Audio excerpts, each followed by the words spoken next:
No Treason, The Constitution of No Authority. Written by Lysander Spooner. Read by Matt Pritchard. Section 1. The Constitution has no inherent authority or obligation. It has no authority or obligation at all, unless as a contract between man and man. And it does not so much as even purport to be a contract between persons now existing. It purports, at most, to be only a contract between persons living 80 years ago, and it can be supposed to have been a contract then only between persons who had already come to years of discretion, so as to be competent to make reasonable and obligatory contracts. Furthermore, we know historically that only a small portion even of the people then existing were consulted on the subject, or asked or permitted to express either their consent or dissent in any formal manner. Those persons, if any, who did give their consent formally are all dead now. Most of them have been dead 40, 50, 60, or 70 years, and the Constitution, so far as it was their contract, died with them. They had no natural power or right to make it obligatory on their children. It is not only plainly impossible in the nature of things that they could bind their posterity, but they did not even attempt to bind them. That is to say, the instrument does not purport to be an agreement between anybody but the people then existing, nor does it, either expressly or impliedly, assert any right, power, or disposition on their part to bind anybody but themselves. Let us see. Its language is, "We the people of the United States," that is, the people then existing in the United States, "in order to form a more perfect union, ensure domestic tranquility, provide for the common defense, promote the general welfare, and secure the blessings of liberty to ourselves and our posterity, do ordain and establish this Constitution for the United States of America." It is plain in the first place that this language, as an agreement, purports to be only what it at most really was, that is, a contract between the people then existing, and of necessity binding as a contract only upon those then existing. In the second place, the language neither expresses nor implies that they had any intention or desire, nor that they imagined they had any right or power to bind their posterity to live under it. It does not say that their posterity will, shall, or must live under it. It only says, in effect, that their hopes and motives in adopting it were that it might prove useful to their posterity, as well as to themselves, by promoting their union, safety, tranquility, liberty, etc. Suppose an agreement were entered into in this form. We, the people of Boston, agree to maintain a fort on Governor's Island, to protect ourselves and our posterity against invasion.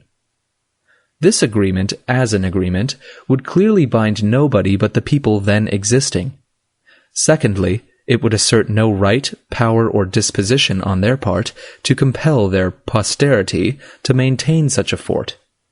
It would only indicate that the supposed welfare of their posterity was one of the motives that induced the original parties to enter into this agreement.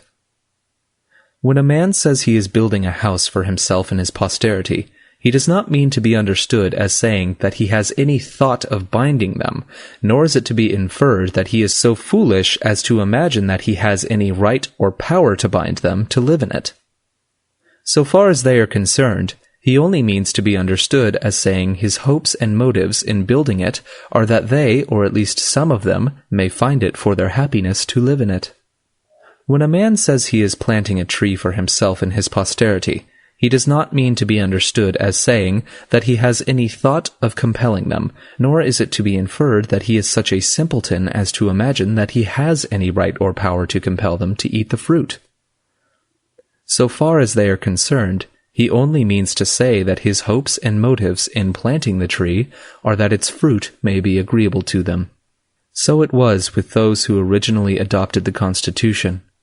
Whatever may have been their personal intentions, the legal meaning of their language, so far as their posterity was concerned, simply was that their hopes and motives in entering into the agreement were that it might prove useful and acceptable to their posterity, that it might promote their union, safety, tranquility, and welfare, and that it might tend to secure to them the blessings of liberty.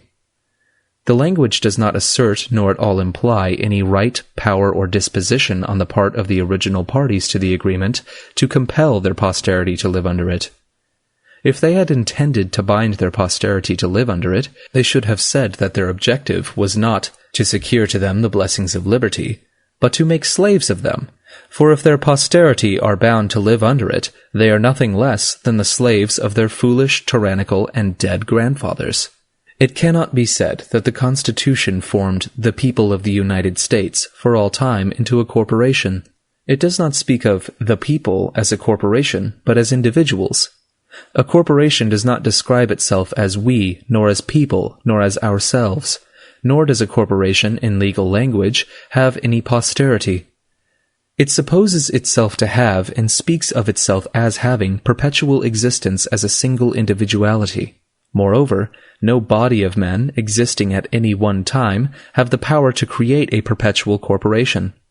A corporation can become practically perpetual only by the voluntary accession of new members, as the old ones die off.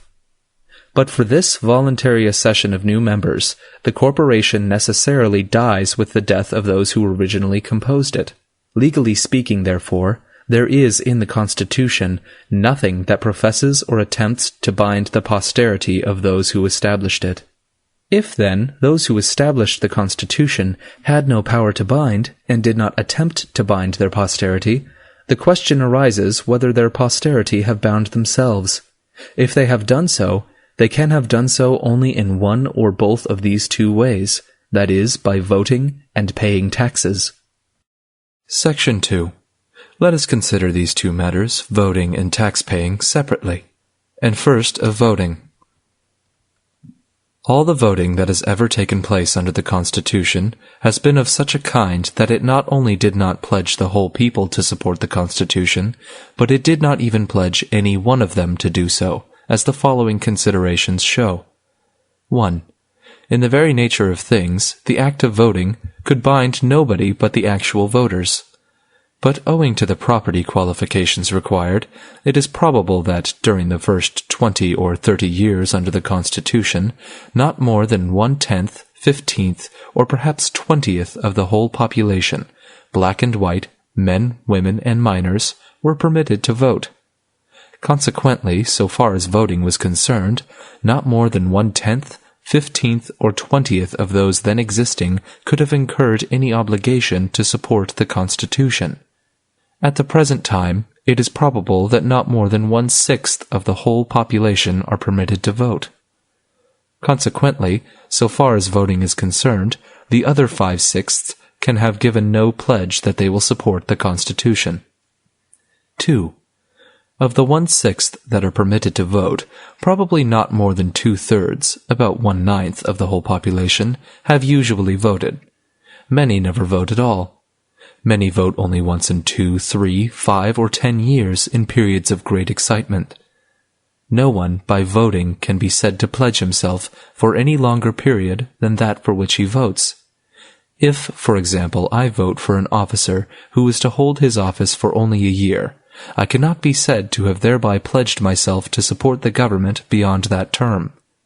Therefore, on the ground of actual voting, it probably cannot be said that more than 1/9 or 1/8 of the whole population are usually under any pledge to support the Constitution. 3. It cannot be said that by voting a man pledges himself to support the Constitution, unless the act of voting be a perfectly voluntary one on his part. Yet the act of voting cannot properly be called a voluntary one on the part of any very large number of those who do vote. It is rather a measure of necessity, imposed upon them by others than of one of their own choosing. On this point I repeat what was said in a former number, that is, in truth, the case of individuals, their actual voting is not to be taken as proof of consent, even for the time being. On the contrary, it is to be considered that without his consent having even been asked, a man finds himself environed by a government that he cannot resist, a government that forces him to pay money, render service, and forego the exercise of many of his natural rights under the peril of weighty punishments. He sees, too, that other men practice this tyranny over him by the use of the ballot.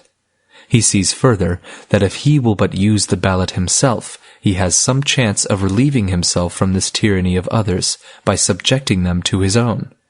In short, he finds himself, without his consent, so situated that if he use the ballot, he may become a master. If he does not use it, he must become a slave, and he has no other alternative than these two. In self-defense, he attempts the former. His case is analogous to that of a man who has been forced into battle, where he must either kill others or be killed himself. Because to save his own life in battle, a man attempts to take the lives of his opponents, it is not to be inferred that the battle is one of his own choosing. Neither in contests with the ballot, which is a mere substitute for a bullet, because as his only chance of self-preservation a man uses a ballot, is it to be inferred that the contest is one into which he voluntarily entered, that he voluntarily set up all his natural rights as a stake against those of others to be lost or won by the mere power of numbers. On the contrary, it is to be considered that in an exigency into which he had been forced by others, and in which no other means of self-defense offered, he, as a matter of necessity, used the only one that was left to him. Doubtless the most miserable of men under the most oppressive government in the world, if allowed the ballot, would use it if they could see any chance of thereby ameliorating their condition. But it would not therefore be a legitimate inference that the government itself that crushes them was one which they had voluntarily set up or even consented to. Therefore, a man's voting under the Constitution of the United States is not to be taken as evidence that he ever freely assented to the Constitution, even for the time being. Consequently, we have no proof that any very large portion even of the actual voters of the United States ever really involuntarily consented to the Constitution, even for the time being. Nor can we ever have such proof until every man is left perfectly free to consent or not, without thereby subjecting himself or his property to be disturbed or injured by others. As we can have no legal knowledge as to who votes from choice and who from the necessity thus forced upon him, we can have no legal knowledge as to any particular individual that he voted from choice, or consequently that by voting he consented or pledged himself to support the government. Legally speaking, therefore, the act of voting utterly fails to pledge any one of them to support the government. It utterly fails to prove that the government rests upon the voluntary support of anybody. On general principles of law and reason, it cannot be said that the government has any voluntary supporters at all, until it can be distinctly shown who its voluntary supporters are. 4. As taxation is made compulsory on all, whether they vote or not, a large proportion of those who vote no doubt do so to prevent their own money being used against themselves, when in fact they would have gladly abstained from voting if they could thereby have saved themselves from taxation alone, to say nothing of being saved from all the other usurpations and tyrannies of the government. To take a man's property without his consent, and then to infer his consent because he attempts by voting to prevent that property from being used to his injury, is a very insufficient proof of his consent to support the Constitution. It is, in fact, no proof at all. And as we can have no legal knowledge as to who the particular individuals are, if there are any, who are willing to be taxed for the sake of voting, we can have no legal knowledge that any particular individual consents to being taxed for the sake of voting, or consequently consents to support the Constitution. 5. At nearly all elections, votes are given for various candidates for the same office. Those who vote for the unsuccessful candidates cannot properly be said to have voted to sustain the Constitution. They may, with more reason, be supposed to have voted not to support the Constitution, but specially to prevent the tyranny which they anticipate the successful candidate intends to practice upon them under color of the Constitution, and therefore may reasonably be supposed to have voted against the Constitution itself. This supposition is the more reasonable, inasmuch as voting is the only mode allowed to them of expressing their dissent to the Constitution. 6. Many votes are usually given for candidates who have no prospect of success. Those who give such votes may reasonably be supposed to have voted as they did, with the special intention not to support, but to obstruct the execution of the Constitution, and therefore against the Constitution itself. 7. As all the different votes are given secretly, by secret ballot, there is no legal means of knowing, from the votes themselves, who votes for and who against the Constitution. Therefore, voting affords no legal evidence that any particular individual supports the Constitution. And where there can be no legal evidence that any particular individual supports the Constitution, it cannot legally be said that anybody supports it. It is clearly impossible to have any legal proof of the intentions of large numbers of men, where there can be no legal proof of the intentions of any particular one of them. 8. There being no legal proof of any man's intentions in voting, we can only conjecture them. As a conjecture, it is probable that a very large proportion of those who vote do so on this principle, that is, that if by voting they could but get the government into their own hands, or that of their friends, and use its powers against their opponents, they would then willingly support the Constitution. But if their opponents are to have the power and use it against them, then they would not willingly support the Constitution. In short, men's voluntary support of the Constitution is doubtless, in most cases, wholly contingent upon the question whether by means of the Constitution they can make themselves masters or are to be made slaves. Such contingent consent as that is, in law and reason, no consent at all. 9. As everybody who supports the Constitution by voting, if there are any such, does so secretly by secret ballot, and in way to avoid all personal responsibility for the act of its agents or representatives, it cannot legally or reasonably be said that anybody at all supports the Constitution by voting. No man can reasonably or legally be said to do such a thing as to assent to or support the Constitution, unless he does it openly and in a way to make himself personally responsible for the acts of his agents, so long as they act within the limits of the power he delegates to them. 10. As all voting is secret by secret ballot, and as all secret governments are necessarily only secret bands of robbers, tyrants, and murderers, the general fact that our government is practically carried on by means of such voting only proves that there is among us a secret band of robbers, tyrants, and murderers, whose purpose is to rob, enslave, and so far as necessary to accomplish their purposes, murder the rest of the people. The simple fact of the existence of such a band does nothing towards proving that the people of the United States, or any one of them, voluntarily supports the Constitution. For all the reasons that have now been given, voting furnishes no legal evidence as to who the particular individuals are, if there are any, who voluntarily support the Constitution. It therefore furnishes no legal evidence that anybody supports it voluntarily. So far, therefore, as voting is concerned, the Constitution, legally speaking, has no supporters at all. And as a matter of fact, there is not the slightest probability that the Constitution has a single bona fide supporter in the country. That is to say, there is not the slightest probability that there is a single man in the country who both understands what the Constitution really is and sincerely supports it for what it really is. The ostensible supporters of the Constitution, like the ostensible supporters of most other governments, are made up of three classes, that is, 1. Knaves, a numerous and active class, who see in the government an instrument which they can use for their own aggrandizement or wealth. 2.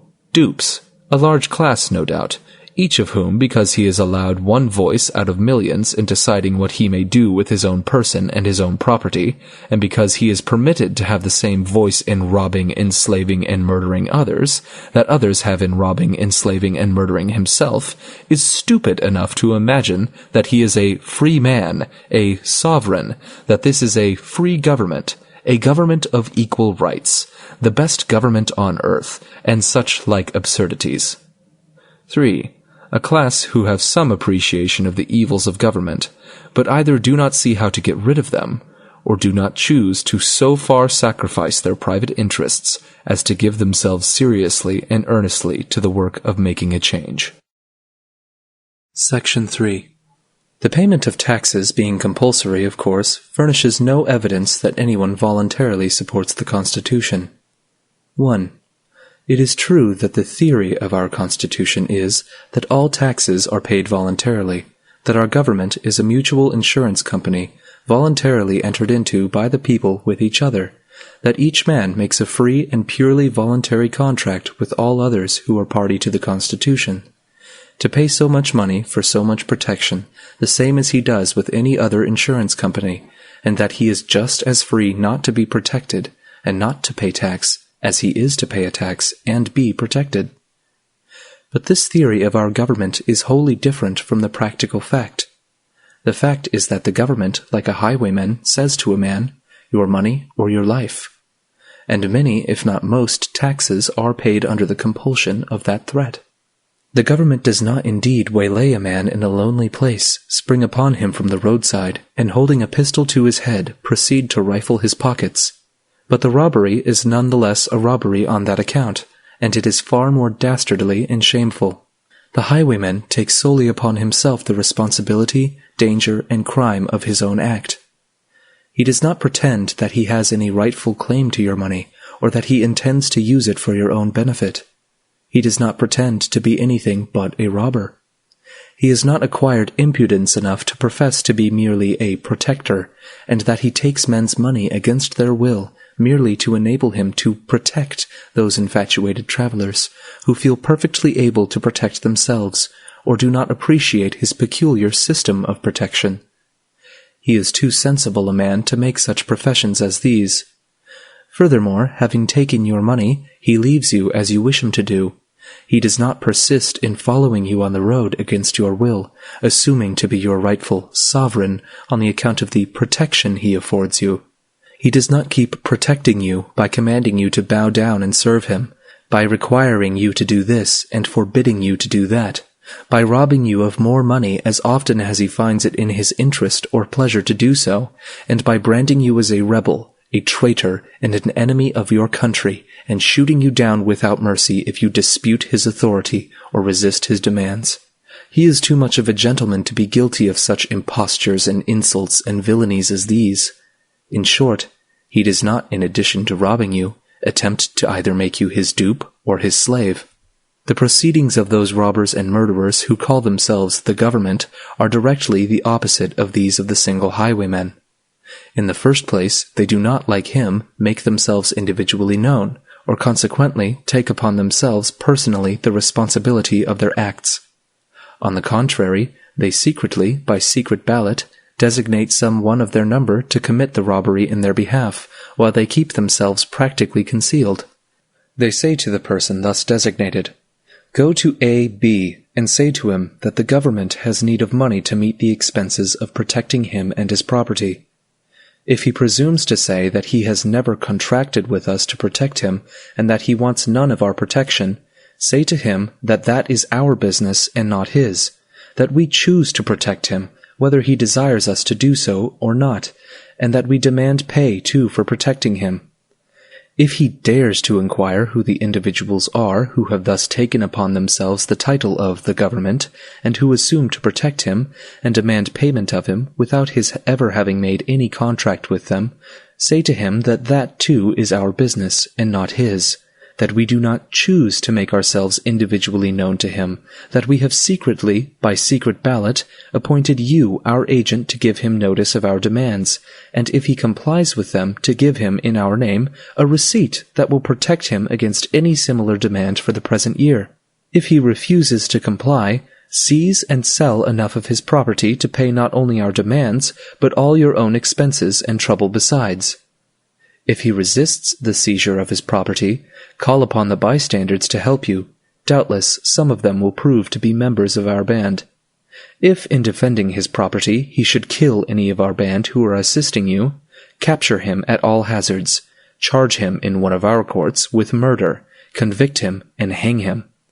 If he should call upon his neighbors, or any others who, like him, may be disposed to resist our demands, and they should come in large numbers to his assistance, cry out that they are all rebels and traitors, that our country is in danger. Call upon the commander of our hired murderers. Tell him to quell the rebellion and save the country, cost what it may. Tell him to kill all who resist, though they should be hundreds of thousands, and thus strike terror into all others similarly disposed. See that the work of murder is thoroughly done, that we may have no further trouble of this kind hereafter. When these traitors shall have thus been taught our strength and our determination, they will be good, loyal citizens for many years, and pay their taxes without a why or a wherefore. It is under such compulsion as this that taxes, so-called, are paid, and how much proof the payment of taxes affords that the people consent to support the government, it needs no further argument to show. 2. Still another reason why the payment of taxes implies no consent or pledge to support the government is that the taxpayer does not know and has no means of knowing who the particular individuals are who compose the government. To him, the government is a myth, an abstraction, an incorporeality with which he can make no contract and to which he can give no consent and make no pledge. He knows it only through its pretended agents. The government itself he never sees. He knows indeed by common report that certain persons of a certain age are permitted to vote, and thus to make themselves parts of, or, if they choose, opponents of the government for the time being. But who of them do thus vote, and especially how each one votes, whether as to aid or oppose the government, he does not know, the voting being all done secretly by secret ballot. Who, therefore, practically compose the government for the time being, he has no means of knowing. Of course he can make no contract with them, give them no consent, and make them no pledge. Of necessity, therefore, his paying taxes to them implies on his part no contract, consent, or pledge to support them, that is, to support the government or the Constitution. 3. Not knowing who the particular individuals are who call themselves the government, the taxpayer does not know whom he pays his taxes to. All he knows is that a man comes to him representing himself to be the agent of the government, that is, the agent of a secret band of robbers and murderers who have taken to themselves the title of government, and have determined to kill everybody who refuses to give them whatever money they demand. To save his life, he gives up his money to this agent. But as this agent does not make his principles individually known to the taxpayer, the latter, after he has given up his money, knows no more who are the government, that is, who were the robbers, than he did before. To say, therefore, that by giving up his money to their agent he entered into a voluntary contract with them, that he pledges himself to obey them, to support them, and to give them whatever money they should demand of him in the future, is simply ridiculous. 4. All political power, as it is called, rests practically upon this matter of money. Any number of scoundrels having enough money to start with can establish themselves as a government, because with money they can hire soldiers, and with soldiers extort more money, and also compel general obedience to their will. It is with government, as Caesar said it was in war, that money and soldiers mutually supported each other, that with money he could hire soldiers, and with soldiers extort money. So these villains who call themselves governments well understand that their power rests primarily upon money.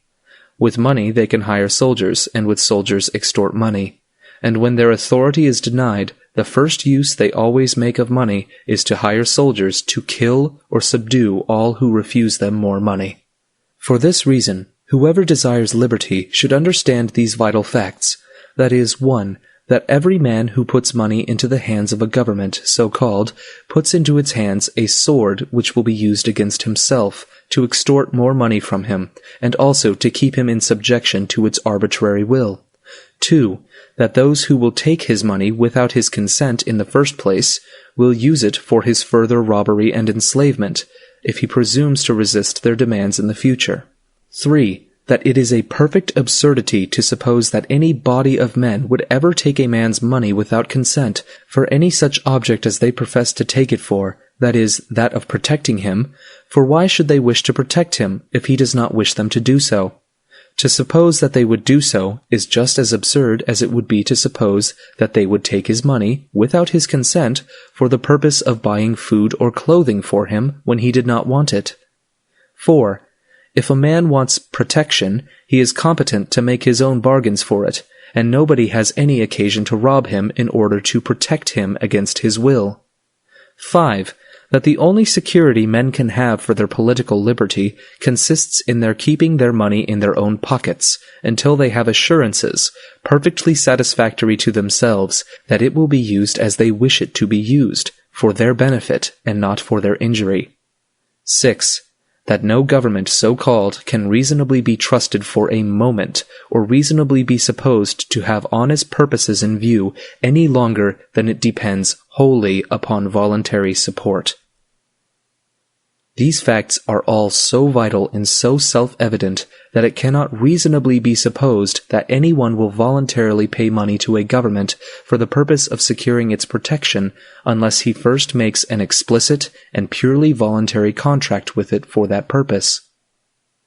It is perfectly evident, therefore, that neither such voting nor such payment of taxes as actually takes place proves anybody's consent or obligation to support the Constitution. Consequently, we have no evidence at all that the Constitution is binding upon anybody, or that anybody is under any contract or obligation whatever to support it, and nobody is under any obligation to support it. Section 4. The Constitution not only binds nobody now, but it never did bind anybody. It never bound anybody because it was never agreed to by anybody in such a manner as to make it, on general principles of law and reason, binding upon him. It is a general principle of law and reason that a written instrument binds no one until he has signed it. This principle is so inflexible a one that even though a man is unable to write his name, he must still make his mark before he is bound by a written contract. This custom was established ages ago, when few men could write their names, when a clerk, that is, a man who could write, was so rare and valuable a person that even if he were guilty of high crimes, he was entitled to pardon on the ground that the public could not afford to lose his services. Even at that time, a written contract must be signed, and men who could not write either made their mark or signed their contracts by stamping their seals upon wax affixed to the parchment on which their contracts were written. Hence the custom of affixing seals that has continued to this time.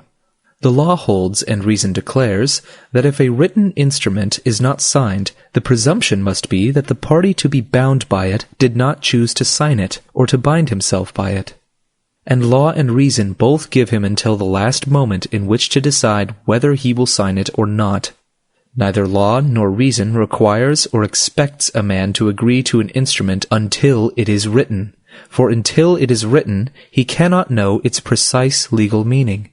And when it is written, and he has had the opportunity to satisfy himself of its precise legal meaning, he is then expected to decide, and not before, whether he will agree to it or not.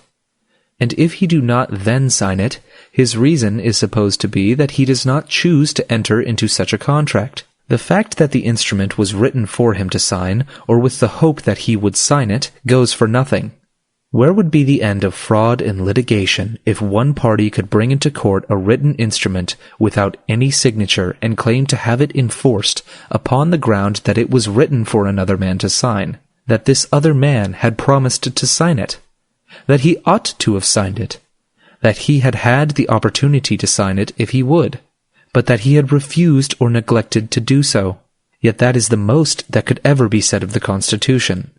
The very judges who profess to derive all their authority from the Constitution, from an instrument that nobody ever signed, would spurn any other instrument not signed that should be brought before them for adjudication. Moreover, a written instrument must, in law and reason, not only be signed, but must also be delivered to the party, or to someone for him, in whose favor it is made, before it can bind the party making it. The signing is of no effect unless the instrument be also delivered, and a party is at perfect liberty to refuse to deliver a written instrument after he has signed it. He is as free to refuse to deliver it as he is to refuse to sign it. The Constitution was not only never signed by anybody, but it was never delivered by anybody, or to anybody's agent or attorney. It can therefore be of no more validity as a contract than can any other instrument that was never signed or delivered. Section 5. As further evidence of the general sense of mankind as to the practical necessity there is that all men's important contracts, especially those of a permanent nature, should be both written and signed, the following facts are pertinent. For nearly 200 years, that is, since 1677, there has been on the statute book of England, and the same in substance, if not precisely in letter, has been reenacted and is now in force in nearly or quite all the states of this Union, a statute the general object of which is to declare that no action shall be brought to enforce contracts of the more important class unless they are put in writing and signed by the parties to be held chargeable upon them.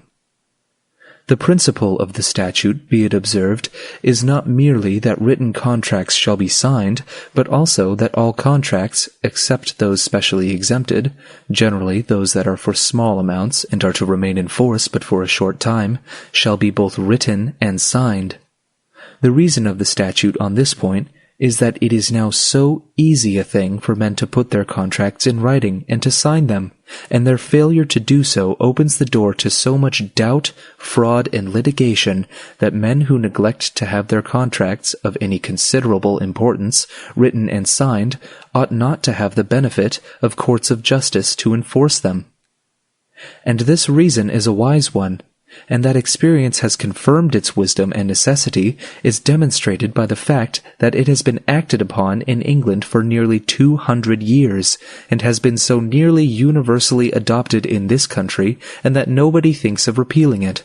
We all know, too, how careful most men are to have their contracts written and signed, even when this statute does not require it. For example, most men, if they have money due them, of no larger amount than $5 or $10, are careful to take a note for it.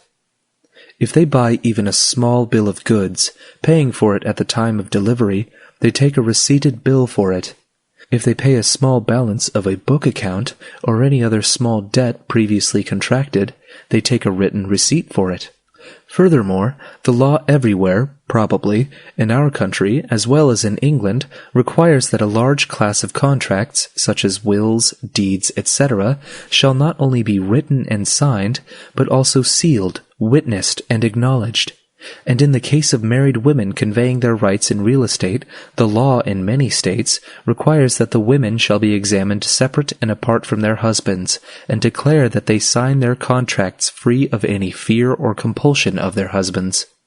Such are some of the precautions which the laws require, and which individuals, from motives of common prudence, even in cases not required by law, take to put their contracts in writing, and have them signed, and to guard against all uncertainties and controversies in regard to their meaning and validity.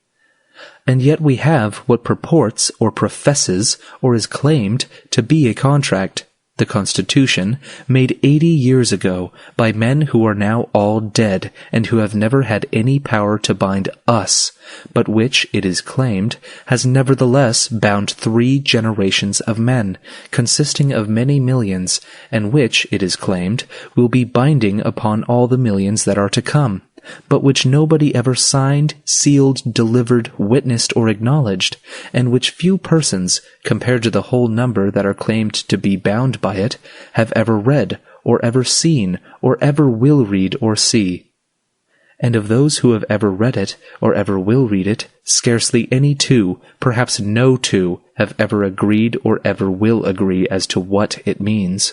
Moreover, this supposed contract, which would not be received in any court of justice sitting under its authority, if offered to prove a debt of $5 owing by one man to another, is one by which, as it is generally interpreted by those who pretend to administer it, all men, women, and children throughout the country and through all time surrender not only all their property, but also their liberties, and even lives into the hands of men who by this supposed contract are expressly made wholly irresponsible for their disposal of them. And we are so insane or so wicked as to destroy property and lives without limit in fighting to compel men to fulfill a supposed contract, which, inasmuch as it has never been signed by anybody, is, on general principles of law and reason, such principles as we are all governed by in regard to other contracts, the merest waste paper, binding upon nobody, fit only to be thrown into the fire, or if preserved, preserved only to serve as a witness and a warning of the folly and wickedness of mankind. Section 6.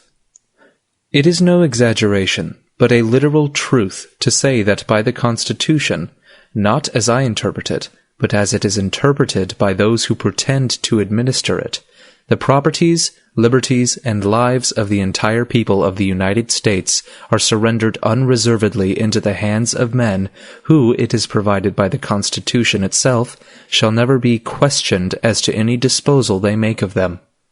Thus, the Constitution, Article 1, Section 6, provides that, for any speech or debate or vote, in either house, they, the senators and representatives, shall not be questioned in any other place.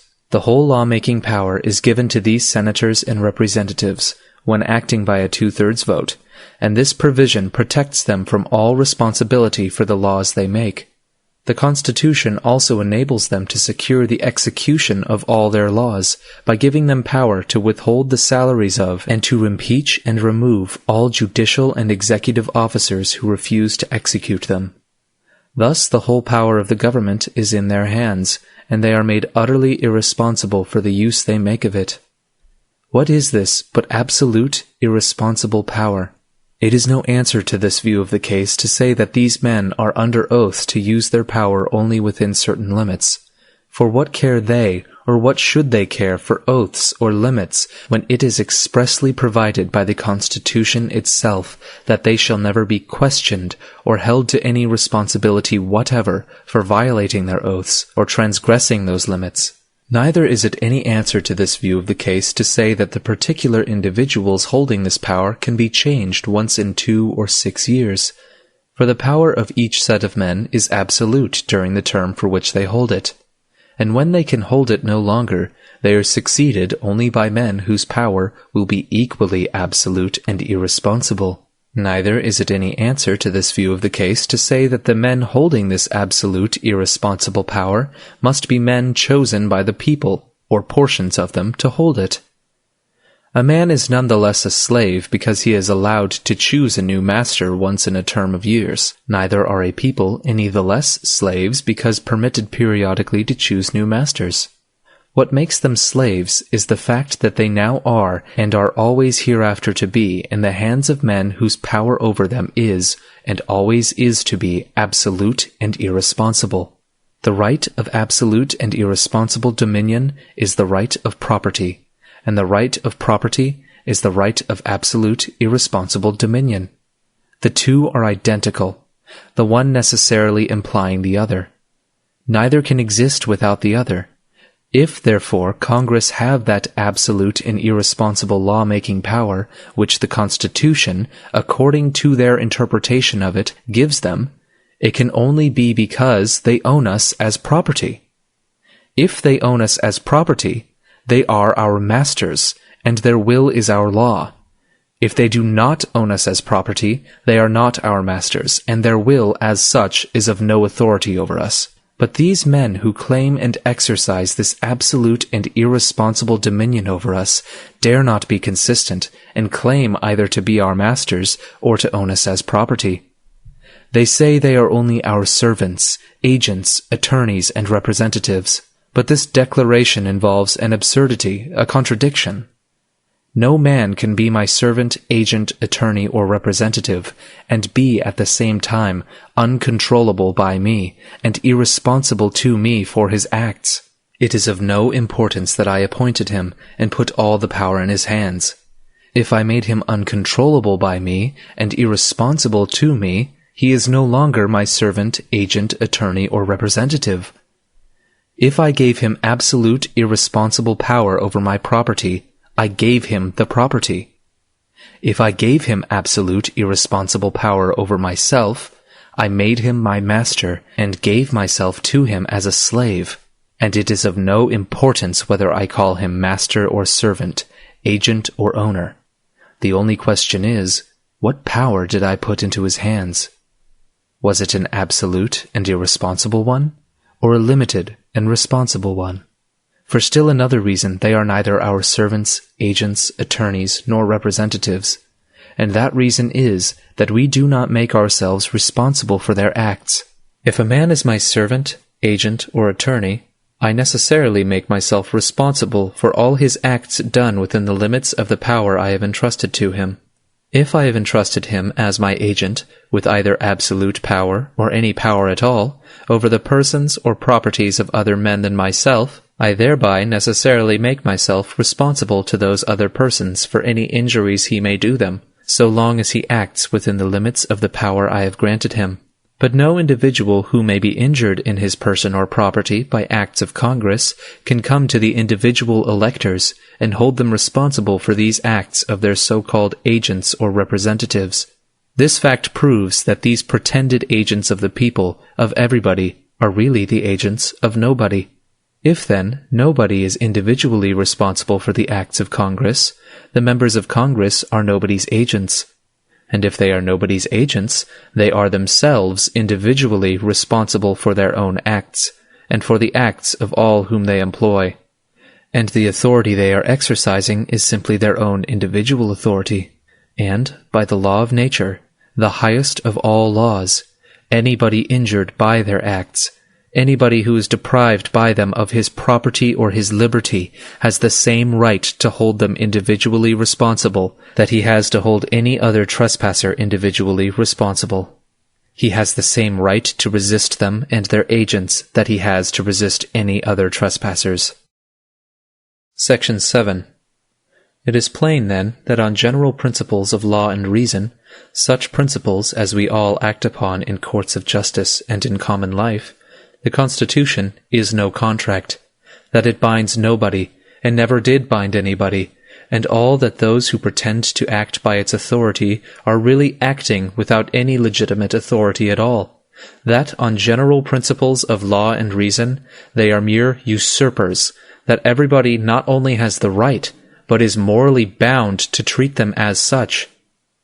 If the people of this country wish to maintain such a government as the Constitution describes, there is no reason in the world why they should not sign the instrument itself, and thus make known their wishes in an open, authentic manner, in such a manner as the common sense and experience of mankind have shown to be reasonable and necessary in such cases, and in such a manner as to make themselves, as they ought to do, individually responsible for the acts of the government.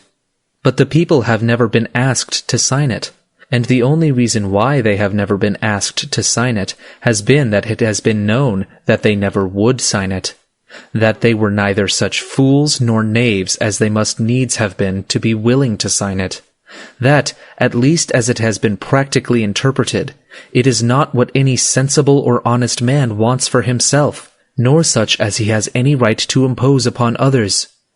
It is to all moral intents and purposes as destitute of obligation as the compacts which robbers and thieves and pirates enter into with each other but never sign.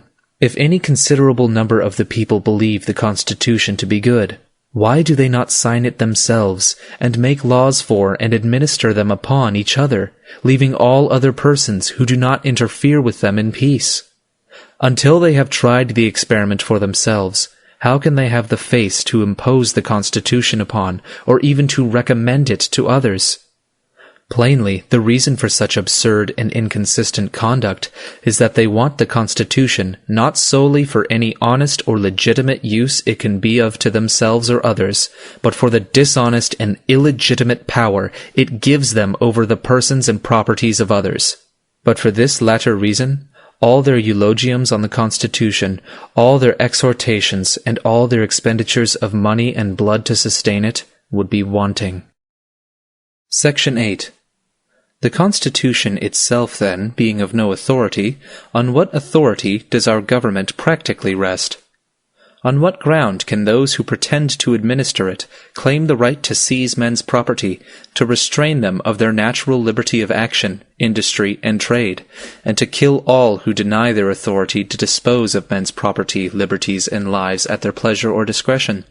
The most they can say in answer to this question is that some half, two-thirds, or three-fourths of the male adults of the country have a tacit understanding that they will maintain a government under the Constitution, that they will select by ballot the persons to administer it, and that those persons who may receive a majority or a plurality of their ballots shall act as their representatives and administer the Constitution in their name and by their authority. But this tacit understanding, admitting it to exist, cannot at all justify the conclusion drawn from it. A tacit understanding between A, B, and C that they will by ballot depute D as their agent to deprive me of my property, liberty, or life, cannot at all authorize D to do so. He is nonetheless a robber, tyrant, and murderer because he claims to act as their agent than he would be if he avowedly acted on his own responsibility alone. Neither am I bound to recognize him as their agent, nor can he legitimately claim to be their agent when he brings no written authority from them accrediting him as such. I am under no obligation to take his word as to who his principles may be, or whether he has any. Bringing no credentials, I have a right to say he has no such authority even as he claims to have, and that he is therefore intending to rob, enslave, or murder me on his own account. This tacit understanding, therefore, among the voters of the country amounts to nothing as an authority to their agents.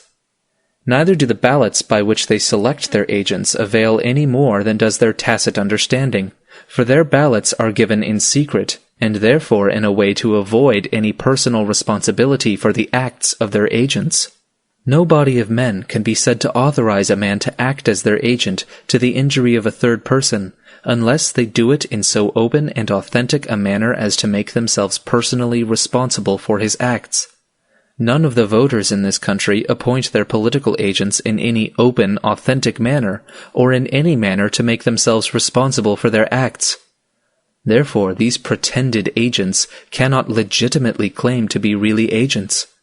Somebody must be responsible for the acts of these pretended agents, and if they cannot show any open and authentic credentials from their principles, they cannot, in law or reason, be said to have any principles. The maxim applies here that what does not appear does not exist. If they can show no principles, they have none. But even these pretended agents do not themselves know who their pretended principles are. These latter act in secret, for acting by secret ballot is acting in secret as much as if they were to meet in secret conclave in the darkness of night, and they are personally as much unknown to the agents they select as they are to others. No pretended agent, therefore, can ever know by whose ballots he is selected, or consequently who his real principles are.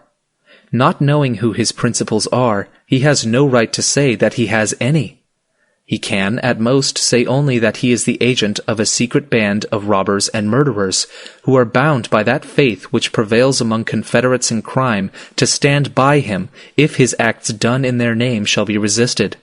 Men honestly engaged in attempting to establish justice in the world have no occasion thus to act in secret, or to appoint agents to do acts for which they, the principals, are not willing to be responsible. The secret ballot makes a secret government, and a secret government is a secret band of robbers and murderers. Open despotism is better than this. The single despot stands in the face of all men and says, "I am the state. My will is law. I am your master. I take the responsibility of my acts. The only arbiter I acknowledge is the sword. If anyone denies my right, let him try conclusions with me." But a secret government is little less than a government of assassins. Under it, a man knows not who his tyrants are until they have struck, and perhaps not then. He may guess beforehand as to some of his immediate neighbors, but he really knows nothing. The man to whom he would most naturally fly for protection may prove an enemy when the time of trial comes. This is the kind of government we have, and it is the only one we are likely to have until men are ready to say, "We will consent to no constitution except such a one as we are neither ashamed nor afraid to sign, and we will authorize no government to do anything in our name which we are not willing to be personally responsible for." Section 9. What is the motive of the secret ballot? This, and only this. Like other confederates in crime, those who use it are not friends but enemies, and they are afraid to be known and to have their individual doings known even to each other. They can contrive to bring about a sufficient understanding to enable them to act in concert against other persons, but beyond this they have no confidence and no friendship among themselves. In fact, they are engaged quite as much in schemes for plundering each other as in plundering those who are not of them. And it is perfectly well understood among them that the strongest party among them will, in certain contingencies, murder each other by the hundreds of thousands, as they lately did do, to accomplish their purposes against each other. Hence they dare not be known and have their individual doings known even to each other. And this is avowedly the only reason for the ballot. For a secret government. A government by secret bands of robbers and murderers. And we are insane enough to call this liberty. To be a member of this secret band of robbers and murderers is esteemed a privilege and an honor. Without this privilege, a man is considered a slave, but with it, a free man. With it he is considered a free man because he has the same power to secretly, by secret ballot, procure the robbery, enslavement, and murder of another man, and that other man has to procure his robbery, enslavement, and murder. And they call this equal rights. If any number of men, many or few, claim the right to govern the people of this country, let them make and sign an open compact with each other to do so. Let them thus make themselves individually known to those whom they propose to govern, and let them thus openly take the legitimate responsibility of their acts. How many of those who now support the Constitution will ever do this? How many will dare openly proclaim their right to govern, or to take the legitimate responsibility of their acts? Not one. Section 10. It is obvious that, on general principles of law and reason, there exists no such thing as a government created by or resting upon any consent, compact, or agreement of the people of the United States with each other. That the only visible, tangible, responsible government that exists is that of a few individuals only, who act in concert and call themselves by the several names of senators, representatives, presidents, judges, marshals, treasurers, collectors, generals, colonels, captains, etc., etc. On general principles of law and reason, it is of no importance whatever that those few individuals profess to be the agents and representatives of the people of the United States, since they can show no credentials from the people themselves. They were never appointed as agents or representatives in any open, authentic manner. They do not themselves know and have no means of knowing and cannot prove who their principals, as they call them, are individually, and consequently cannot in law or reason be said to have any principles at all. It is obvious, too, that if these alleged principles ever did appoint these pretended agents or representatives, they appointed them secretly, by secret ballot, and in a way to avoid all personal responsibility for their acts. That at most, these alleged principles put these pretended agents forward for the most criminal purposes, that is, to plunder the people of their property, and restrain them of their liberty, and that the only authority that these alleged principles have for so doing is simply a tacit understanding among themselves that they will imprison, shoot, or hang every man who resists the exactions and restraints which their agents or representatives may impose upon them. Thus it is obvious that the only visible, tangible government we have is made up of these professed agents or representatives of a secret band of robbers and murderers, who to cover up or gloss over their robberies and murders have taken to themselves the title of the people of the United States, and who, on the pretense of being the people of the United States, assert their right to subject to their dominion and to control and dispose of at their pleasure all property and persons found in the United States. Section 11.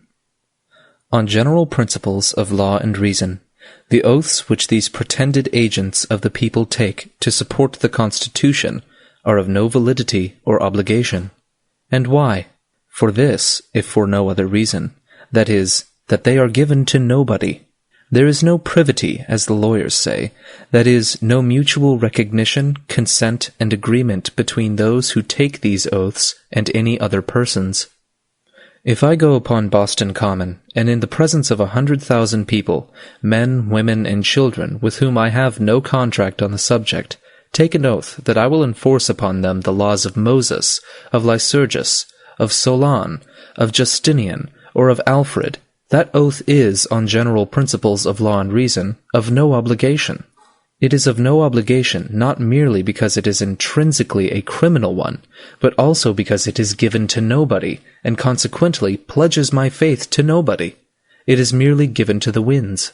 It would not alter the case at all to say that among these 100,000 persons, in whose presence the oath was taken, there were 2, 3, or 5,000 male adults who had secretly, by secret ballot, and in a way to avoid making themselves individually known to me, or to the remainder of the 100,000, designated me as their agent to rule, control, plunder, and if need be, murder these 100,000 people. The fact that they had designated me secretly, and in a manner to prevent my knowing them individually, prevents all privity between them and me, and consequently makes it impossible that there can be any contract or pledge of faith on my part towards them. For it is impossible that I can pledge my faith in any legal sense to a man whom I neither know nor have any means of knowing individually. So far as I am concerned, then, these 2, 3, or 5,000 persons are a secret band of robbers and murderers, who have secretly, and in a way to save themselves from all responsibility for my acts, designated me as their agent, and have, through some other agent or pretended agent, made their wishes known to me. But being nevertheless individually unknown to me, and having no open, authentic contract with me, my oath is, on general principles of law and reason, of no validity as a pledge of faith to them. And being no pledge of faith to them, it is no pledge of faith to anybody. It is mere idle wind. At most, it is only a pledge of faith to an unknown band of robbers and murderers, whose instrument for plundering and murdering other people I thus publicly confess myself to be. And it has no other obligation than a similar oath given to any other unknown body of pirates, robbers, and murderers. For these reasons, the oaths taken by members of Congress to support the Constitution are, on general principles of law and reason, of no validity. They are not only criminal in themselves and therefore void, but they are also void for the further reason that they are given to nobody.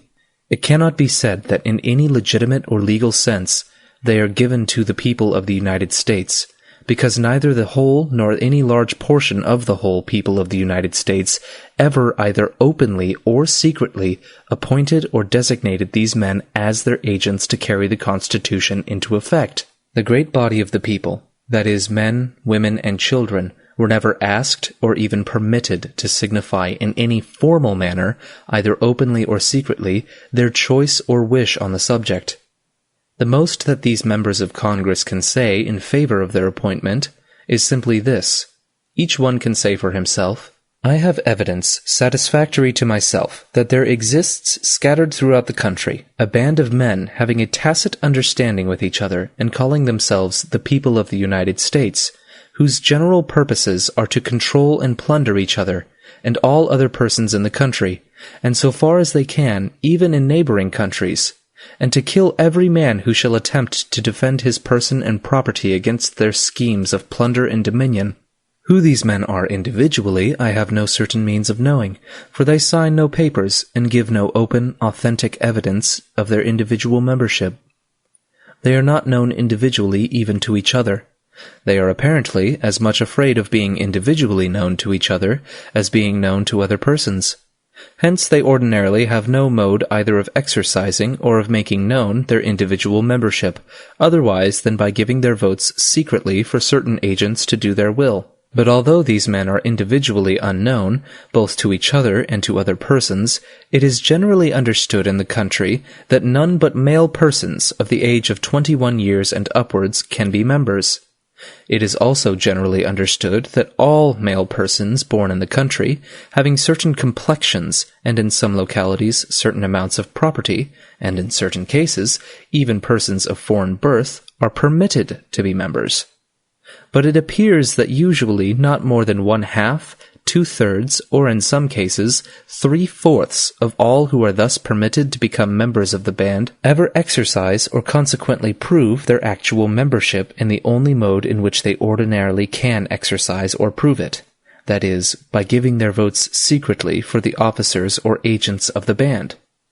The number of these secret votes, so far as we have any account of them, varies greatly from year to year, thus tending to prove that the band, instead of being a permanent organization, is a merely pro tempore affair with those who choose to act with it for the time being.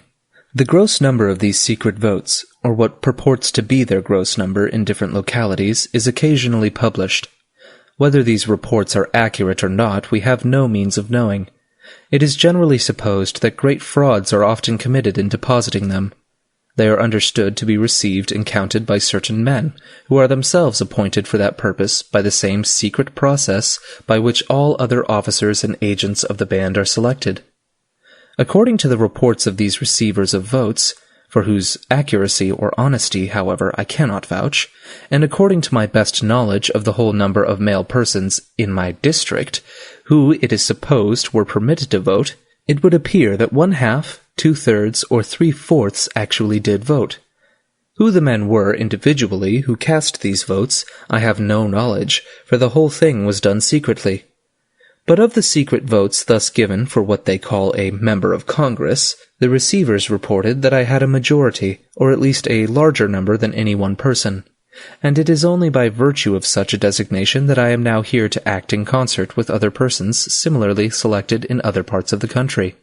It is understood among those who sent me here that all persons so selected will, on coming together at the city of Washington, take an oath in each other's presence to support the Constitution of the United States.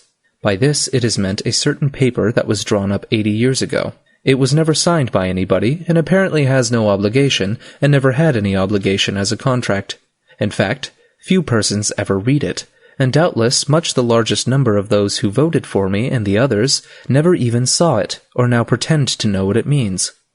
Nevertheless, it is often spoken of in the country as the Constitution of the United States, and for some reason or another, the men who sent me here seem to expect that I, and all with whom I act, will swear to carry this Constitution into effect. I am therefore ready to take this oath and to cooperate with all others similarly selected who are ready to take the same oath. This is the most that any member of Congress can say in proof that he has any constituency, that he represents anybody, that his oath to support the Constitution is given to anybody, or pledges his faith to anybody. He has no open, written, or other authentic evidence, such as is required in all other cases that he ever was appointed the agent or representative of anybody. He has no written power of attorney from any single individual. He has no such legal knowledge as is required in all other cases by which he can identify a single one of those who pretend to have appointed him to represent them. Of course, his oath, professedly given to them, to support the Constitution, is, on general principles of law and reason, an oath given to nobody. It pledges his faith to nobody. If he fails to fulfill his oath, not a single person can come forward and say to him, "You have betrayed me, or broken faith with me." No one can come forward and say to him, "I appointed you my attorney to act for me. I required you to swear that as my attorney you would support the Constitution. You promised me that you would do so, and have now forfeited the oath you gave me." No single individual can say this. No open, avowed, or responsible association or body of men can come forward and say to him, "We appointed you our attorney to act for us. We required you to swear that as our attorney you would support the Constitution. You promised us that you would do so, and now you have forfeited the oath you gave to us." No open, avowed, or responsible association or body of men can say this to him, because there is no such association or body of men in existence. If anyone should assert that there is such an association, let him prove, if he can, who compose it. Let him produce, if he can, any open, written, or other authentic contract, signed or agreed to by these men, forming themselves into an association, making themselves known as such to the world, appointing him as their agent, and making themselves individually or as an association responsible for his acts, done by their authority. Until all this can be shown, no one can say that in any legitimate sense there is any such association, or that he is their agent, or that he ever gave his oath to them, or ever pledged his faith to them. Until all this can be shown, no one can say that in any legitimate sense there is any such association, or that he is their agent, or that he ever gave his oath to them, or ever pledged his faith to them. On general principles of law and reason, it would be sufficient answer for him to say to all individuals and all pretended associations of individuals who should accuse him of a breach of faith to them, "I never knew you. Where is your evidence that you, either individually or collectively, ever appointed me your attorney? That you ever required me to swear to you that as your attorney I would support the Constitution, or that I have now broken any faith I ever pledged to you? You may or may not be members of that secret band of robbers and murderers, who act in secret, appoint their agents by secret ballot, who keep themselves individually unknown even to the agents they thus appoint, and who, therefore, cannot claim that they have any agents, or that any of their pretended agents ever gave his oath or pledged his faith to them. I repudiate you altogether. My oath was given to others with whom you have nothing to do, or it was idle wind given only to the idle winds. Begone." Section 12. For the same reasons, the oaths of all other pretended agents of this secret band of robbers and murderers are, on general principles of law and reason, equally destitute of obligation. They are given to nobody, but only to the winds. The oaths of the tax-gatherers and treasurers of the band are, on general principles of law and reason, of no validity. If any tax-gatherer, for example, should put the money he receives into his own pocket, and refuse to part with it, the members of this band could not say to him, "You collected that money as our agent, and for our uses, and you swore to pay it over to us, or to those we should appoint to receive it. You have betrayed us and broken faith with us." It would be a sufficient answer for him to say to them, "I never knew you. You never made yourselves individually known to me. I never gave my oath to you as individuals. You may or you may not be members of that secret band who appoint agents to rob and murder other people, but who are cautious not to make themselves individually known, either to such agents or to those whom their agents are commissioned to rob. If you are members of that band, you have given me no proof that you ever commissioned me to rob others for your benefit. I never knew you as individuals, and of course never promised you that I would pay over to you the proceeds of my robberies. I committed my robberies on my own account, and for my own profit. If you thought I was fool enough to allow you to keep yourselves concealed, and use me as your tool for robbing other persons, or that I would take all the personal risk of the robberies, and pay over the proceeds to you, you were particularly simple. As I took all the risk of my robberies, I propose to take all the profits. Begone! You are fools as well as villains. If I gave my oath to anybody, I gave it to other persons than you. But I really gave it to nobody. I only gave it to the winds. It answered my purposes at the time. It enabled me to get the money I was after, and now I propose to keep it. If you expect me to pay it over to you, you relied only upon that honor that is said to prevail among thieves. You now understand that that is a very poor reliance. I trust you may become wise enough to never rely upon it again. If I have any duty in the matter, it is to give back the money to those from whom I took it, not to pay it over to such villains as you. Section 13. On general principles of law and reason, the oaths which foreigners take on coming here and being naturalized, as it is called, are of no validity. They are necessarily given to nobody, because there is no open, authentic association to which they can join themselves, or to whom, as individuals, they can pledge their faith.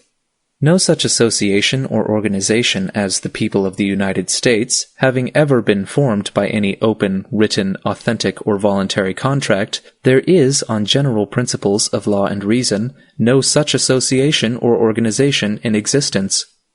And all oaths that purport to be given to such an association are necessarily given only to the winds. They cannot be said to be given to any man or any body of men as individuals, because no man or body of men can come forward with any proof that the oaths were given to them as individuals, or to any association of which they are members. To say that there is a tacit understanding among a portion of the male adults of the country that they will call themselves the people of the United States, and that they will act in concert in subjecting the remainder of the people of the United States to their dominion, but that they will keep themselves personally concealed by doing all their acts secretly, is wholly insufficient on general principles of law and reason to prove the existence of any such association or organization as the people of the United States, or consequently to prove that the oaths of foreigners were given to any such association. Section 14. On general principles of law and reason, all the oaths which since the war have been given by Southern men that they will obey the laws of Congress, support the Union, and the like, are of no validity. Such oaths are invalid, not only because they were extorted by military power and threats of confiscation, and because they are in contravention of men's natural right to do as they please about supporting the government, but also because they were given to nobody. They were nominally given to the United States, but being nominally given to the United States, they were necessarily given to nobody, because on general principles of law and reason there were no United States to whom the oaths could be given. That is to say, there was no open, authentic, avowed, legitimate association, corporation, or body of men known as the United States, or as the people of the United States, to whom these oaths could have been given. If anybody says there was such a corporation, let him state who were the individuals that composed it, and how and when they became a corporation. Were Mr. A, Mr. B, and Mr. C members of it? If so, where are their signatures? Where the evidence of their membership?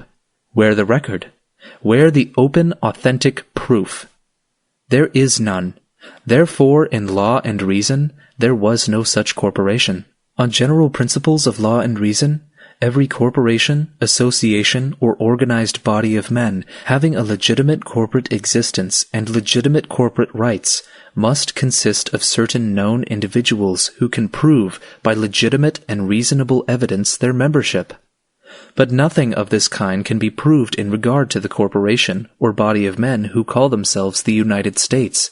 Not a man of them in all the northern states can prove by any legitimate evidence, such as is required to prove membership in other legal corporations, that he himself or any other man whom he can name is a member of any corporation or association called the United States, or the people of the United States, or consequently that there is any such corporation. And since no such corporation can be proved to exist, it cannot, of course, be proved that the oaths of Southern men were given to any such corporation. The most that can be claimed is that the oaths were given to a secret band of robbers and murderers who called themselves the United States and extorted these oaths. But that certainly is not enough to prove that the oaths are of any obligation. Section 15. On general principles of law and reason, the oaths of soldiers that they will serve a given number of years, that they will obey the orders of their superior officers, that they will bear true allegiance to the government, and so forth, are of no obligation. Independently of the criminality of an oath, that for a given number of years he will kill all whom he may be commanded to kill without exercising his own judgment or conscience as to the justice or necessity of such killing, there is this further reason why a soldier's oath is of no obligation.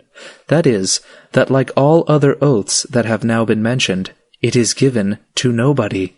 There being in no legitimate sense any such corporation or nation as the United States, nor consequently in any legitimate sense any such government as the government of the United States, a soldier's oath given to or contract made with such a nation or government is necessarily an oath given to or a contract made with nobody.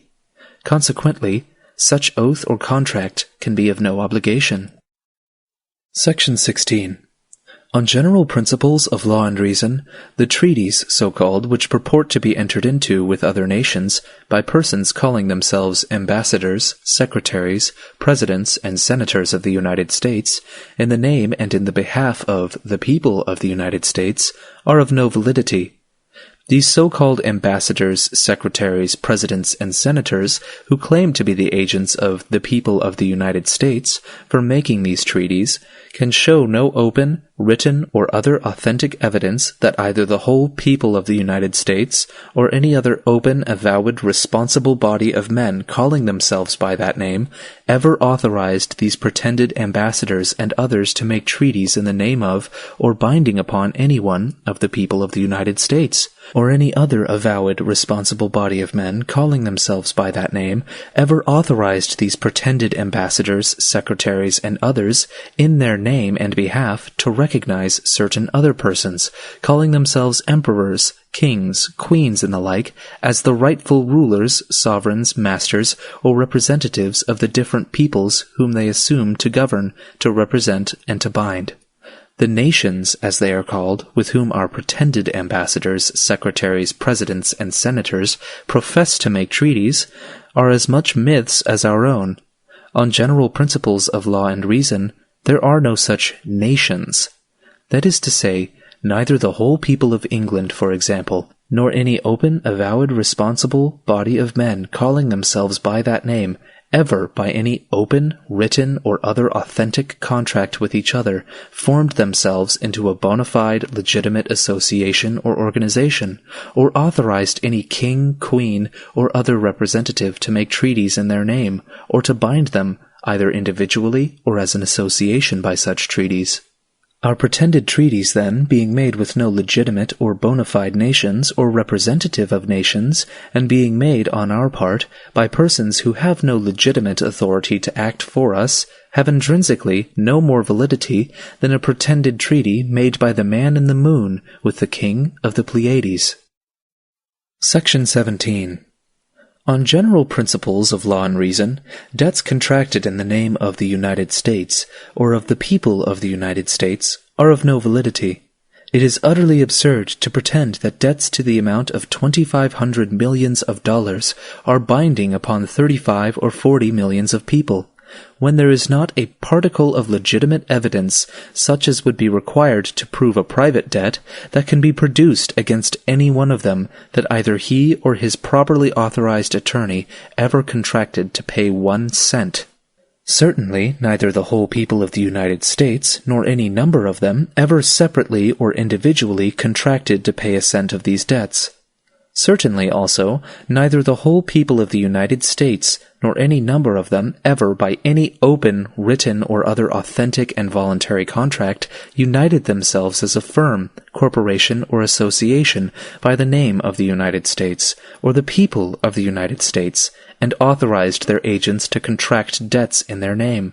Certainly, too, there is in existence no such firm, corporation, or association as the United States, or the people of the United States, formed by any open, written, or other authentic and voluntary contract, and having corporate property with which to pay these debts.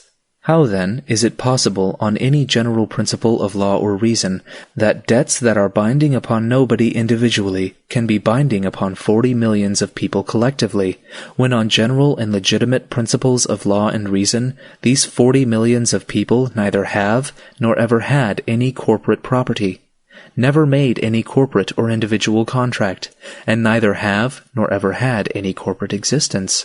Who, then, created these debts in the name of the United States?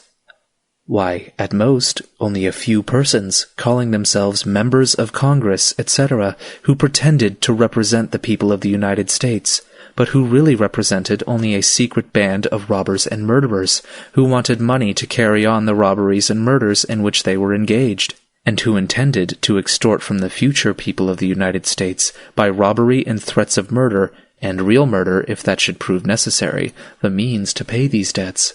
This band of robbers and murderers, who were the real principals in contracting these debts, is a secret one, because its members have never entered into any open, written, avowed, or authentic contract by which they may be individually known to the world, or even to each other. Their real or pretended representatives who contracted these debts in their name were selected, if selected at all, for that purpose secretly, by secret ballot, and in a way to furnish evidence against none of the principals individually. And these principals were really known individually neither to the pretended representatives who contracted these debts in their behalf, nor to those who lent the money. The money, therefore, was all borrowed and lent in the dark. that is, by men who did not see each other's faces, or know each other's names, who could not then and cannot now identify each other as principals in the transactions, and who consequently can prove no contract with the other. Furthermore, the money was all lent and borrowed for criminal purposes. That is, for purposes of robbery and murder, and for this reason the contracts were all intrinsically void, and would have been so even though the real parties, borrowers and lenders, had come face to face and made their contracts openly in their own proper names. Furthermore, this secret band of robbers and murderers, who were the real borrowers of this money, having no legitimate corporate existence, have no corporate property with which to pay these debts. They do indeed pretend to own large tracts of wild lands lying between the Atlantic and the Pacific Oceans, and between the Gulf of Mexico and the Northern Pole. But on general principles of law and reason, they might as well pretend to own the Atlantic and Pacific Oceans themselves, or the atmosphere and the sunlight, and to hold them and dispose of them for the payment of these debts. Having no corporate property with which to pay what purports to be their corporate debts, this secret band of robbers and murderers are really bankrupt. They have nothing to pay with. In fact, they do not propose to pay their debts otherwise than from the proceeds of their future robberies and murders. These are confessedly their sole reliance, and were known to be such by the lenders of the money at the time the money was lent. And it was, therefore, virtually a part of the contract that the money should be repaid only from the proceeds of these future robberies and murders. For this reason, if for no other, the contracts were void from the beginning. In fact, these apparently two classes, borrowers and lenders, were really one and the same class. They borrowed and lent money from and to themselves. They themselves were not only part and parcel, but the very life and soul of this secret band of robbers and murderers, who borrowed and spent the money. Individually, they furnished money for a common enterprise, taking in return what purported to be a corporate promise for individual loans. The only excuse they had for taking these so-called corporate promises for individual loans by the same parties was that they might have some apparent excuse for the future robberies of the band, that is, to pay the debts of the corporation, and that they might also know what shares they were to be respectively entitled to out of the proceeds of their future robberies. Finally, if these debts had been created for the most innocent and honest purposes, and in the most open and honest manner by the real parties to the contracts, these parties could thereby have bound nobody but themselves, and no property but their own. They could have bound nobody that should have come after them, and no property subsequently created by or belonging to other persons. Section 18. The Constitution having never been signed by anybody, and there being no other open, written, or authentic contract between any parties whatever, by virtue of which the United States government, so-called, is maintained, and it being well known that none but male persons of 21 years of age and upwards are allowed any voice in the government, and it being also well known that a large number of these adult persons seldom or never vote at all, and that all those who do vote do so secretly, by secret ballot, and in a way to prevent their individual votes from being known, either to the world or even to each other, and consequently in a way to make no one openly responsible for the acts of their agents or representatives, all these things being known, the questions arise: who compose the real governing power in the country? Who are the men, the responsible men, who rob us of our property, restrain us of our liberty, subject us to their arbitrary dominion, and devastate our homes, and shoot us down by the hundreds of thousands if we resist? How shall we find these men? How shall we know them from others? How shall we defend ourselves and our property against them? Who of our neighbors are members of this secret band of robbers and murderers? How can we know which are their houses, that we may burn or demolish them? Which their property, that we may destroy it? Which their persons, that we may kill them, and rid the world and ourselves of such tyrants and monsters? These are questions that must be answered before men can be free, before they can protect themselves against this secret band of robbers and murderers who now plunder, enslave, and destroy them. The answer to these questions is that only those who have the will and the power to shoot down their fellow men are the real rulers in this as in all other so-called civilized countries, for by no others will civilized men be robbed or enslaved. Among savages, mere physical strength on the part of one man may enable him to rob, enslave, or kill another man. Among barbarians, mere physical strength on the part of any body of men, disciplined and acting in concert, though with very little money or other wealth, may, under some circumstances, enable them to rob, enslave, or kill another body of men, as numerous or perhaps even more numerous than themselves. And among both savages and barbarians, mere want may sometimes compel one man to sell himself as a slave to another. But with so-called civilized peoples, among whom knowledge, wealth, and the means of acting in concert have become diffused, and who have invented such weapons and other means of defense as to render mere physical strength of less importance, and by whom soldiers in any requisite number and other instrumentalities of war in any requisite amount can always be had for money, the question of war and consequently the question of power is little else than a mere question of money. As a necessary consequence, those who stand ready to furnish this money are the real rulers. It is so in Europe, and it is so in this country. In Europe, the nominal rulers, the emperors and kings and parliaments, are anything but the real rulers of their respective countries. They are little or nothing else than mere tools, employed by the wealthy to rob, enslave, and, if need be, murder those who have less wealth or none at all. The Rothschilds, and that class of moneylenders whom they are the representatives and agents, men who never think of lending a shilling to their next-door neighbors for purposes of honest industry unless upon the most ample security and at the highest rate of interest, stand ready at all times to lend money in the unlimited amounts to those robbers and murderers who call themselves governments, to be expended in shooting down those who do not submit quietly to being robbed and enslaved.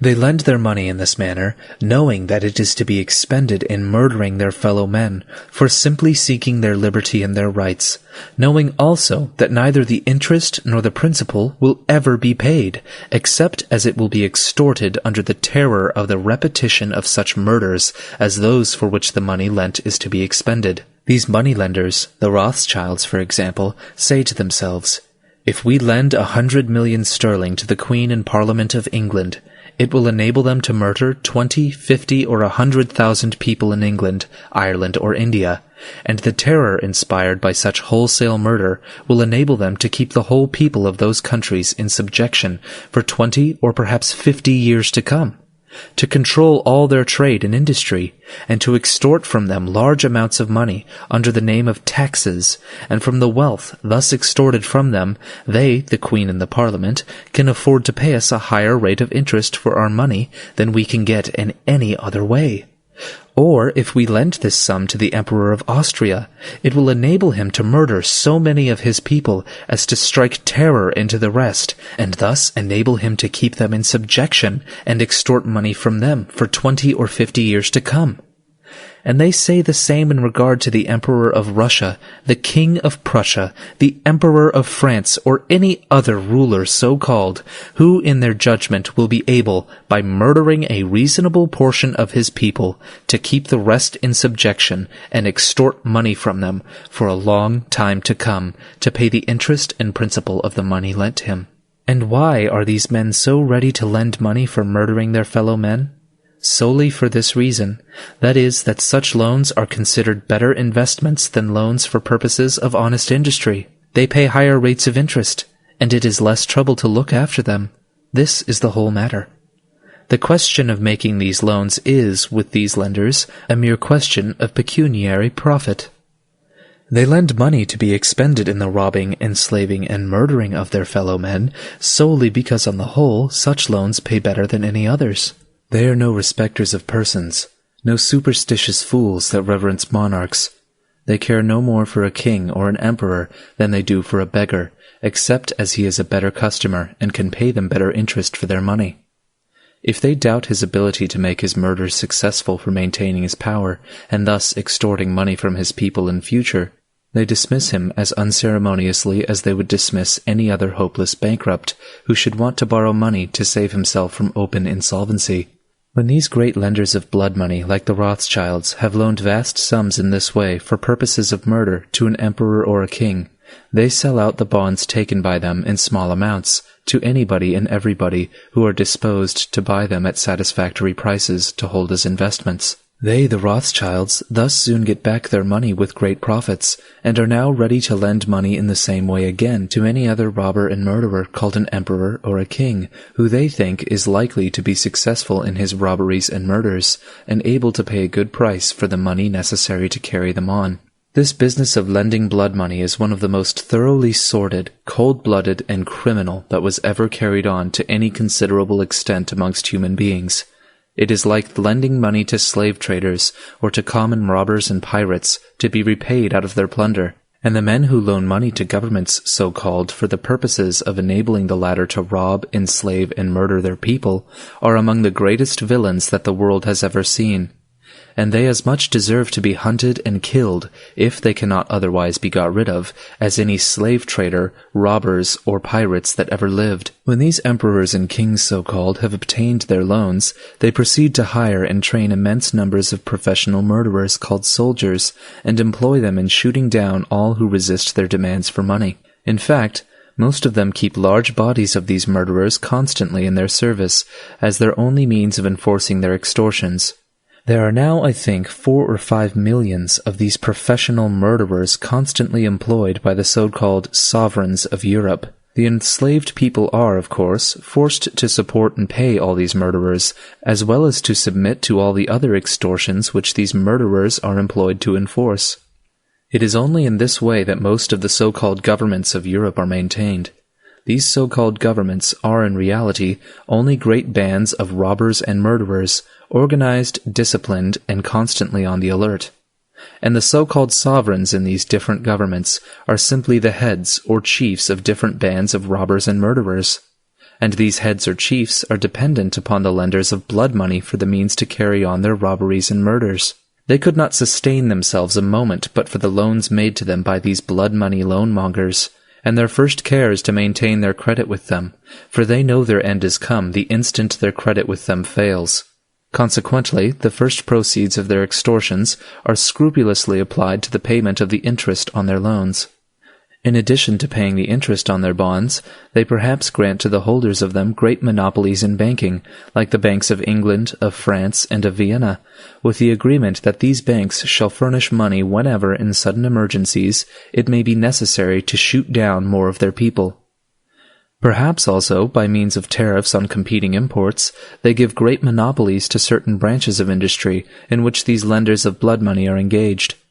They also, by unequal taxation, exempt wholly or partially the property of these loanmongers, and throw corresponding burdens upon those who are too poor and too weak to resist.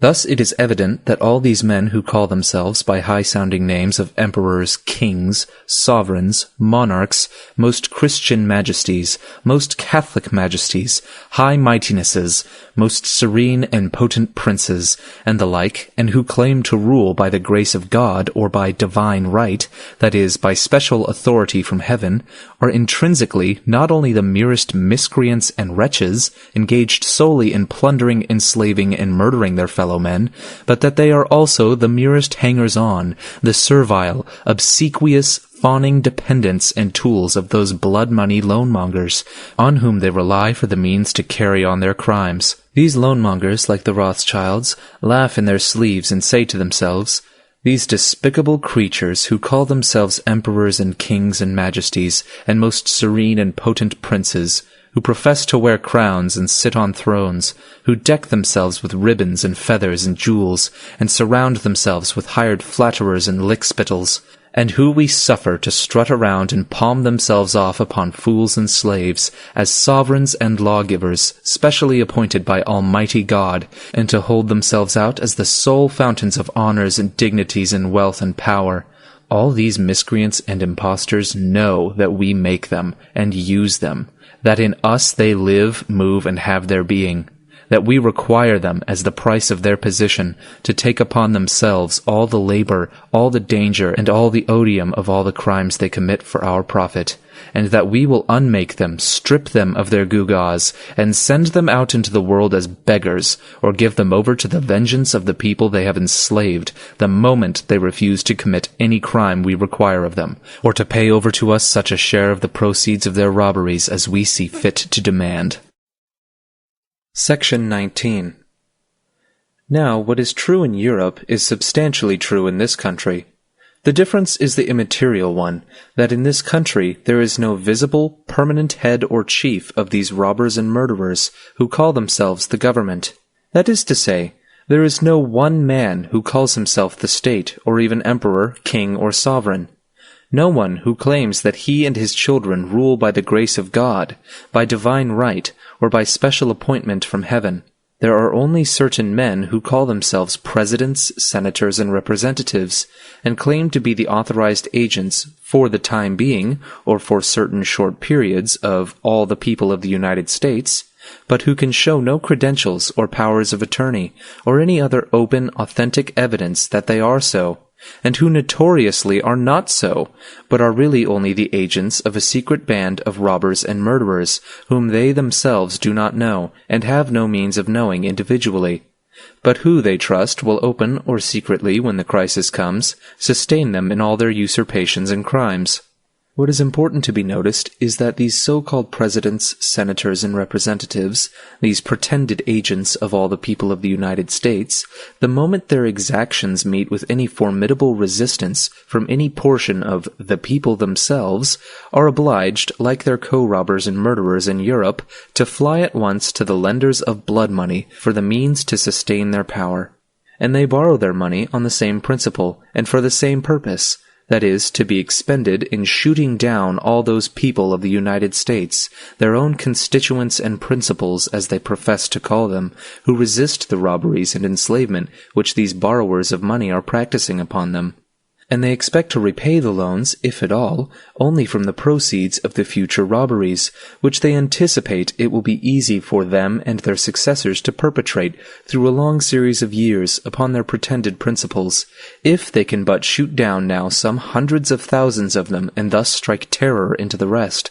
Perhaps the facts were never made more evident in any country on the globe than in our own, that these soulless blood-money loan-mongers are the real rulers, that they rule from the most sordid and mercenary motives, that the ostensible government, the presidents, senators, and representatives so-called, are merely their tools, and that no ideas of or regard for justice or liberty had anything to do with inducing them to lend their money for the war.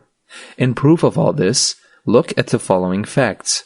Nearly 100 years ago, we professed to got rid of all that religious superstition inculcated by a servile and corrupt priesthood in Europe, that rulers so-called derived their authority directly from heaven, and that it was consequently a religious duty on the part of the people to obey them. We professed long ago to have learned that governments could rightfully exist only by the free will and on the voluntary support of those who might choose to sustain them. We all professed to have known long ago that the only legitimate objects of government were the maintenance of liberty and justice equally for all. And this we had professed for nearly 100 years. And we professed to look with pity and contempt upon those ignorant, superstitious, and enslaved peoples of Europe, who were so easily kept in subjection by the frauds and force of priests and kings. Notwithstanding all this that we had learned and known and professed for nearly a century, these lenders of blood money had, for a long series of years previous to the war, been the willing accomplices of the slaveholders in perverting the government from the purposes of liberty and justice to the greatest of crimes. They had been such accomplices for a purely pecuniary consideration, to wit, a control of the markets in the South. In other words, the privilege of holding the slaveholders themselves in industrial and commercial subjection to the manufacturers and merchants of the North, who afterwards furnished the money for the war. And these northern merchants and manufacturers, these lenders of blood money, were willing to continue to be the accomplices of the slaveholders in the future, for the same pecuniary consideration. But the slaveholders, either doubting the fidelity of their northern allies, or feeling themselves strong enough to keep their slaves in subjection without northern assistance, would no longer pay the price which these northern men demanded, and it was to enforce this price in the future. That is, to monopolize the southern markets, to maintain their industrial and commercial control over the South, that these northern manufacturers and merchants lent some of the profits of their former monopolies for the war in order to secure to themselves the same or greater monopolies in the future. These, and not any love of liberty or justice, were the motives on which the money for the war was lent by the North. In short, the North said to the slaveholders, "If you will not pay us our price, give us control of your markets, for our assistance against your slaves, we will secure the same price, keep control of your markets, by helping your slaves against you, and using them as our tools for maintaining dominion over you. For the control of your markets we will have, whether the tools we use for that purpose be black or white, and be the cost in blood and money what it may." On this principle, and from this motive, and not from any love of liberty or justice, the money was lent in enormous amounts, and at enormous rates of interest. And it was only by means of these loans that the objects of war were accomplished. And now these lenders of blood money demand their pay, and the government, so called, becomes their tool, their servile, slavish, villainous tool, to extort from the labor of the enslaved people both of the North and the South. It is to be extorted by every form of direct and indirect and unequal taxation. Not only the nominal debt and interest, enormous as the latter was, are to be paid in full, but these holders of the debt are to be paid still further, and perhaps doubly, triply, or quadruply paid by such tariffs on imports as will enable our home manufacturers to realize enormous prices for their commodities. Also by such monopolies in banking as will enable them to keep control of, and thus enslave and plunder, the industry and trade of the great body of the northern people themselves. In short, the industrial and commercial slavery of the great body of the people, North and South, black and white, is the price which these lenders of blood money demand and insist upon, and are determined to secure in return for the money lent for the war. This program having been fully arranged and systematized, they put their sword into the hands of the chief murderer of the war, and charge him to carry their schemes into effect. And now he, speaking as their organ, says, "Let us have peace." The meaning of this is, submit quietly to all the robbery and slavery we have arranged for you, and you can have peace. But in case you resist, the same lenders of blood money who furnished the means to subdue the South will furnish the means again to subdue you. These are the terms on which alone this government, or with few exceptions, any other, ever gives peace to its people. The whole affair on the part of those who furnished the money has been, and now is, a deliberate scheme of robbery and murder, not merely to monopolize the markets of the South, but also to monopolize the currency, and thus control the industry and trade, and thus plunder and enslave the laborers of both North and South. And Congress and the President are today the merest tools for these purposes. They are obliged to be, for they know that their own power, as rulers so-called, is at an end, the moment their credit with the blood money loan-mongers fails. They are like a bankrupt in the hands of an extortioner. They dare not say nay to any demand made upon them, and to hide at once, if possible, both their servility and their crimes, they attempt to divert public attention by crying out that they have abolished slavery, that they have saved the country, that they have preserved our glorious Union, and that in now paying the national debt, as they call it, as if the people themselves, all of them who are to be taxed for its payment, had really and voluntarily joined in contracting it, they are simply maintaining the national honor. By maintaining the national honor, they mean simply that they themselves, open robbers and murderers, assume to be the nation and will keep faith with those who lend them the money necessary to enable them to crush the great body of the people under their feet, and will faithfully appropriate from the proceeds of their future robberies and murders enough to pay all their loans, principal, and interest. The pretense that the abolition of slavery was either a motive or justification for the war is a fraud of the same character with that of maintaining the national honor. Who but such usurpers, robbers, and murderers as they ever established slavery?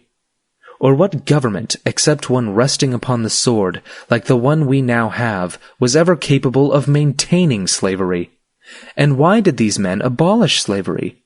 Not from any love of liberty in general, not as an act of justice to the black man himself, but only as a war measure, and because they wanted his assistance and that of his friends in carrying on the war they had undertaken for maintaining and intensifying that political, commercial, and industrial slavery to which they have subjected the great body of the people, both white and black.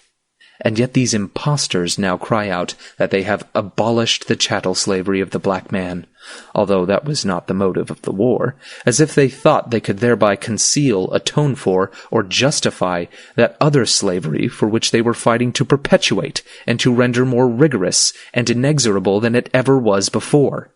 There was no difference of principle, but only of degree between the slavery they boast they have abolished and the slavery they were fighting to preserve. For all restraints upon man's natural liberty, not necessary for the simple maintenance of justice, are of the nature of slavery, and differ from each other only in degree. If their object had really been to abolish slavery, or maintain liberty or justice generally, they had only to say, "All, whether white or black, who want the protection of this government shall have it, and all who do not want it will be left in peace so long as they leave us in peace." Had they said this, slavery would necessarily have been abolished at once. The war would have been saved, and 1,000 times nobler union than we have ever had would have been the result. It would have been a voluntary union of free men, such a union as will one day exist among all men the world over, if the several nations, so-called, shall ever get rid of the usurpers, robbers, and murderers called governments that now plunder, enslave, and destroy them. Still another of the frauds of these men is that they are now establishing, and that the war was designed to establish, a government of consent. The only idea they have ever manifested as to what is a government of consent is this, that it is one to which everybody must consent or be shot. This idea was the dominant one on which the war was carried on, and it is the dominant one now that we have got what is called peace. Their pretenses that they have saved the country and preserved our glorious union are frauds, like all the rest of their pretenses. By them they mean simply that they have subjugated and maintained their power over an unwilling people. This they call saving the country, as if an enslaved and subjugated people, or as if any people kept in subjection by the sword, as it is intended that all of us shall be hereafter, could be said to have any country. This too they call preserving our glorious union, as if there could be said to be any union, glorious or inglorious, that was not voluntary. Or as if there could be said to be any union between masters and slaves, between those who conquer and those who are subjugated. All these cries of having abolished slavery, of having saved the country, of having preserved the Union, of establishing a government of consent, and of maintaining the national honor, are all gross, shameless, transparent cheats. So transparent that they ought to deceive no one when uttered as justifications for the war, or for the government that has succeeded the war, or for now compelling the people to pay the cost of the war, or for compelling anybody to support a government that he does not want. The lesson taught by all these facts is this. As long as mankind continue to pay national debts, so-called, that is, so long as they are such dupes and cowards as to pay for being cheated, plundered, enslaved, and murdered, so long there will be enough to lend the money for those purposes, and with that money a plenty of tools called soldiers can be hired to keep them in subjection. But when they refuse any longer to pay for being thus cheated, plundered, enslaved, and murdered, they will cease to have cheats and usurpers and robbers and murderers and blood money loanmongers for masters. Appendix. Inasmuch as the Constitution was never signed nor agreed to by anybody as a contract, and therefore never bound anybody, and is now binding upon nobody, and is, moreover, such a one as no people can ever hereafter be expected to consent to, except as they might be forced to do so at the point of a bayonet, it is perhaps of no importance what its true legal meaning as a contract is. Nevertheless, the writer thinks it proper to say that in his opinion the Constitution is no such instrument as it has generally been assumed to be, but that by false interpretations and naked usurpations the government has been made in practice a very widely and almost wholly different thing from what the Constitution itself purports to authorize. He has heretofore written much, and could write much more to prove that such is the truth. But whether the Constitution really be one thing or another, this much is certain, that it has either authorized such a government as we have had, or has been powerless to prevent it. In either case, it is unfit to exist.